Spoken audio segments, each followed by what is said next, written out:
Hey, what's up, everybody? Video 44 coming at you with another video. All right, so we got some updated news. I normally don't do this, but since I'm on my way home anyway, I might as well.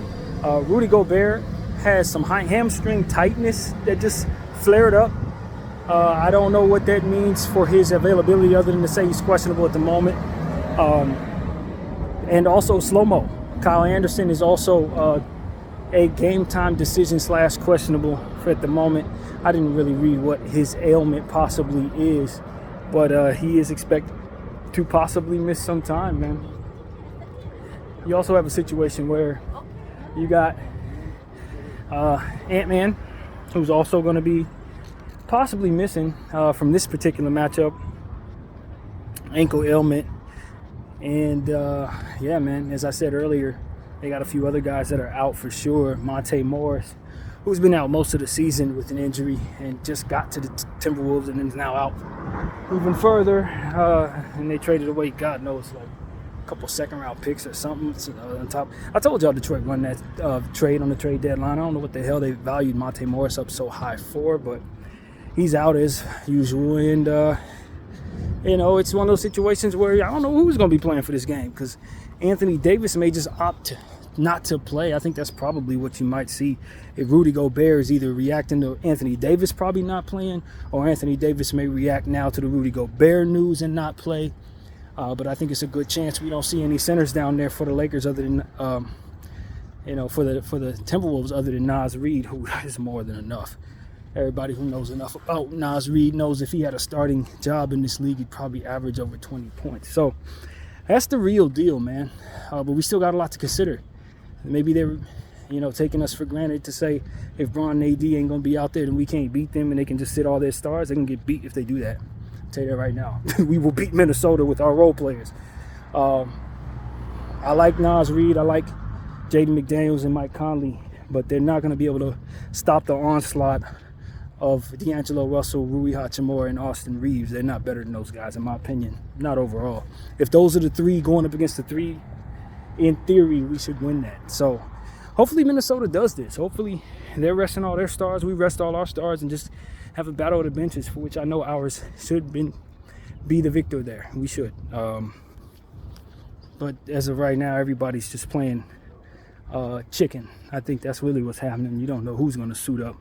Both teams acting like nobody's suiting up. Maybe everybody suits up. I don't know what to expect. But this time of year, it is what it is. We know Carl's definitely not playing because, of course, he's out with the surgery for the knee, and he's hoping to come back some point in time during the playoffs. Hopefully, they'll be gone by then. As a Laker fan, a hobbled number 1 overall seed means it could be us seeing them. Hopefully, Carl don't return at all.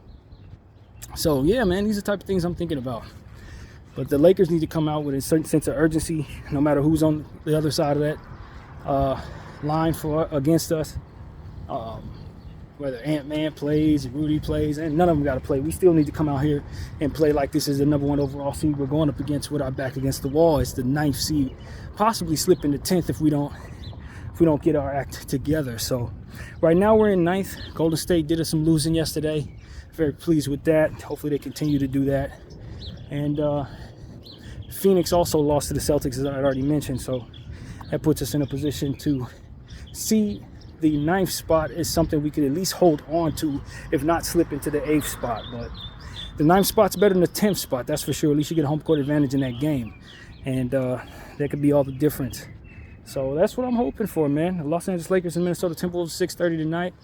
I'd be lying if I said I'm excited, but what I am is encouraged by the hot shooting and the confidence and the ball security of D'Angelo Russell. All of those things speak to him being somebody we probably want to give a little more responsibility to. And hopefully we can adjust to having him have more confidence and more responsibility on the ball. I want to keep him on the floor without LeBron James as much as possible. If this has taught me anything, it's taught me that D'Lo specifically plays tremendously better with LeBron James not on the floor, and specifically with him in control of the offense, so tempo. That is what I want to say. LeBron James probably plays well with D'Lo on the floor as a three-point threat. But D'Lo, if you want to get the most out of what he's good at, you got to let him run the offense just like he was able to in Brooklyn, and just like he was able to at Ohio State when he was the second overall pick. You gave him 30 games to run the offense by himself, and you start to find out that he's extremely gifted at doing these type of things, closing games, getting others involved, and hitting his shots, man. If he sees himself as a star, he's going to play like one. If he sees himself as a role player who defers, he's not going to play well. And that's the consistency of what we've seen with D'Angelo Russell. When he has to defer to other people like Ant-Man and LeBron James, you don't get nothing out of him. When you tell him go, and he's like, oh yeah, I am D'Angelo Russell. Oh yeah, I am like super talented. And then he can go. So I don't know what that means for what it is I would expect to see. But in regards to experimenting with what I think is ultimately showing me that works, I think we'd probably be good letting D'Angelo Russell run the second unit and then just playing 30 minutes from the bench unit and let Austin Reaves start the game as a point guard, for which we've never allowed to happen. And Austin Reaves always said he wanted to start as a point guard. He's always said he wanted to be a point guard. Now, I trust D'Angelo Russell with the ball in his hands more so. Austin Reaves still turns the ball over a little too much for my liking, especially over the last month or so. But when you talk about experimenting with what works, I was watching Trevor Lane reading a tweet, or rather a super chat from one of his fans, and essentially the guy said we should experiment with bringing LeBron James off the bench for continuity reasons, and I think this is what he was referring to, separating LeBron and D'Lo and letting LeBron strengthen the second unit, which is something I would never do because it's disrespectful to LeBron, and I don't think it's that necessary that we don't have LeBron James in the starting lineup, but more so necessary to isolate D'Angelo Russell so that he can have more of the playmaking duties and ultimately not have to defer to LeBron, which does change the rhythm of what it is he's doing. So if we can isolate Ron from D'Lo, I think D'Lo benefits greatly from that, and I think our unit benefits greatly from that. And given the fact that we're having some issues with our second unit, I would love to see D'Lo with the second unit. If that means he starts and then subs out early so that he can come in with the second unit and play the majority of the time with them, so be it. I do like the idea of having him on the floor with Jackson Hayes because they have a certain special synergy that's been able to show. One of the reasons why Jackson has been so successful in the minutes given is because D'Lo's been getting him the ball no different than he does AD. And so I'd love them in the pick and roll together. D'Lo tends to look for him and find him more so than anyone else. These are the type of things that tell me that D'Lo probably would thrive in the second unit. And we've never even tried to put him in the second unit because we assume he's the only point guard who can start. So that's why I'm like, yo, man, the answer to our problems may be something we haven't tried. And not to say that I want to toy with the starting lineup, but as I said, staggering D'Lo, Austin, and LeBron is probably a good idea. And I'll tell you something else. When you talk about two players that have very good synergy, to me it seems like Austin plays well with Bron. They have especially good synergy with one another down there. Austin, AD, and Bron, they play well together. You put Austin at the 1, put Max at the 2 or Cam at the 2, maybe even running Torian at the 2 in certain situations, and then just bring in D'Lo as a backup point guard and then let him stay on the floor when the starters come back in, or let him sub out when he's a starter so that he can play with the second unit a little more. Whatever the case may be, isolating D'Lo to have on-ball duties majority of his touches and not asking him to be a second unit guy. Now that we have, a first unit guy. Now that we have Spencer Dinwiddie, maybe even putting him in the starting lineup, even though it's a little tricky. I don't know about if I trust him that way. But the point would not be for the betterment of Dinwiddie in this case. It would more so be about the betterment of being able to use D'Lo in more point guard roles that allow him to have the ball in his hands and not have to defer to anyone with playmaking duties, which I think is so very essential to him finding his rhythm and ultimately being hot and confident. So I don't know what works. I'm really hesitant to make any changes to the starting lineup. I think our starting lineup should stay the way it is. But that doesn't mean that you don't deviate from it rather early to fit in these opportunities to give D'Lo the ball as the only playmaker on the floor. Plus, again, him and Austin Reaves have such defensive deficiency issues that I don't necessarily need them on the floor together at all. I may want them to stagger out anyway, even though they create a lot of space for one another as a threat from behind the arc. So I wouldn't remove their minutes together completely, but there are ways I would stagger out that so that D'Lo can have more Jackson Hayes minutes, and that LeBron, AD, and Austin can have more minutes with one another without D'Lo. Put Max in there, you have the defensive ability. Put Cam in there, you have the defensive ability there. That works with me. And then stagger AD, put him at the 4, let him and Cam play together with D'Lo him and Jackson at the front court.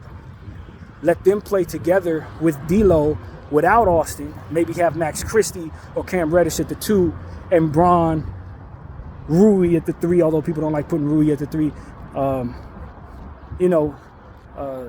Prince at the 3 in these situations. And just give us a good synergy of players that play well with one another on the basketball floor together.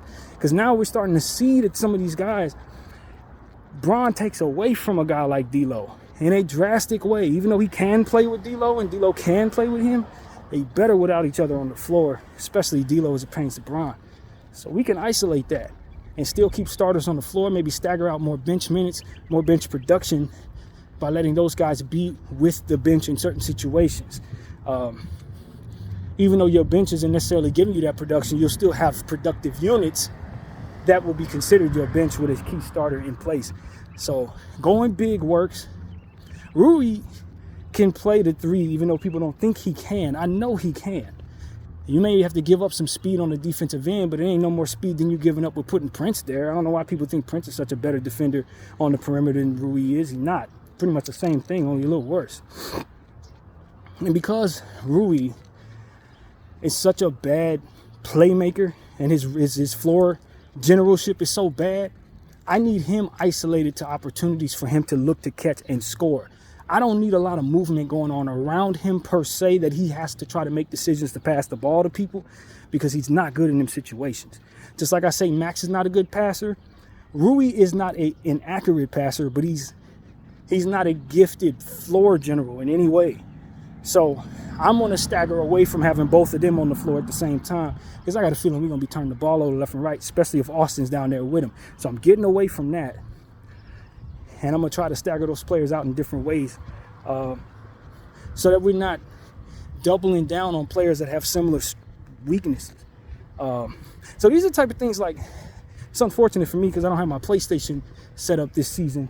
I can't really mess with the rotations like I would have in past seasons to see what I like and what doesn't work versus what Darvin's trying, which is a bunch of stuff that I would never do some of the stuff that Darvin's doing, and I promise you I'd have more success because he's doing stuff that doesn't really work and his creativity ain't the best. But I'll tell you this, Max needs to be better utilized as a defensive perimeter player. Especially while Vando is out, you should have been using more Max Christie and more Cam Reddish. I don't know if you need to use them together, but I know you can force some turnovers if you have Cam at the 3 and Max at the 2, or vice versa. And then you just put a Austin Reeves down there, and you put Rui at the 4 or Bron at the 4, AD at the 5, you know what I mean? Or stagger out Bron at the 4, Torian, however you want to do it. But you gotta utilize the defensive possibilities that we do have with these players on the floor. Healthy, Cam and Max, both healthy, can give you a chance to get some defense going for yourself. Maybe in a small ball lineup type situation, maybe you put Max at the 3, and maybe Bron at the 4, AD at the 5 or something like that. There are other ways to try to utilize more speed on the perimeter that I don't think the Lakers are using. You put Max and Cam on the floor at the same time, you may have some spacing issues because Max doesn't really shoot the ball like that. But if you can find a way to get those players out there against high-powered shooting teams, you're going to be able to guard the perimeter so much better than the Lakers have been able to. And that's a key thing for us, going up against teams with a lot of speed. You know, experiment with Max. Experiment with Dinwiddie at the 1, Max at the 2, and Cam at the 3, or vice versa. Experiment with that. See, don't you get better perimeter defensive opportunities out of that situation? Put Bron out there or AD in that situation while you're resting Bron, and then put Jackson Hayes next to AD and in that lineup. See, doesn't that give some defensive presence to you that you don't have, some rebounding presence that you don't have, with still the ability to get out in the fast break because AD can run the floor Jackson can run the floor, Max can run the floor, Dinwiddie can run the floor, and Cam can run the floor. So these are the type of things it's like, yo, we ain't tried none of this. And I'm just thinking of this off the top of my head, man. So it's like, come on, coach. I know your creativity tells you to go small, but that is trash. It don't really work unless you have the perimeter defense and the rebounding capability. Also, here's something that's really been irritating me about this team. I learned when I was in 5th grade, the YMCA. Long shot, long board, fam. You know how many times the Lakers be inside the key and further inside when the opposite team shoots the 3 only for them to catch the offensive board because they're in position to get the board and we aren't? Come on, fellas. Long shot, long rebound, fam. It's not that difficult of a thing. We've been learning this. You learned this in grade school. If they shooting the long shot, then chances are it's going to bounce out far. So if you're plugging the paint like somebody's shooting a 20-footer or a 15-footer, then of course they're going to be in position to get that long board. The Lakers have got to reincorporate long shot, long rebound into their focus because night in, night out, we see this at least twice a night. So that's something that needed to be said, man. Long shot, long board, fellas. Come on, get it together. So that's what's on my mind, man.